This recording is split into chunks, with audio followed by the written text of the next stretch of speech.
ഉണ്ട്. കൈക്ക് വേദനയാണോ? ആണോ? കൈ പൊക്കി കാണിക്കുന്നു. ആ, ഭയങ്കര വേദനയാ കൈക്ക്. അങ്ങനെ നമ്മളിവിടെ അങ്ങോട്ട് രാത്രിയിലും അങ്ങോട്ട് കയറി കഥ അടയ്ക്കുമ്പോ ഇവിടുന്ന് നാട് വിടും കാർന്ന് പറയും. ആ, എന്നിട്ട് ഗേറ്റിന് അപ്പുറത്ത് നിന്നുകൊണ്ട് കരച്ചില്ല. ഇപ്പൊ കൈ പൊക്കി കാണിക്കുന്നു. കൈക്ക് വേദനയാ. കഷ്ടം. അയ്യോ, ഉറങ്ങിപ്പോയി പാവം.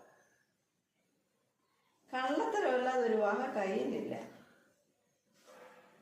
ജാക്കേ ജാക്കേ ഉറക്ക ക്ഷീണമാണ്. കറങ്ങാൻ പോയതുകൊണ്ട് വയ്യാത്ത കൈ കൊണ്ട് കറങ്ങാൻ പോയി. കൈ പൊക്കി വെച്ചേക്കുന്നുണ്ടോ? കൈ വയ്യാന്നാണ്. രണ്ട് കൈക്കും വേദനയാണ്. രണ്ട് കൈക്കും വേദന വന്നവന്. കള്ളൻ ഭയങ്കര വേദനയാണ്.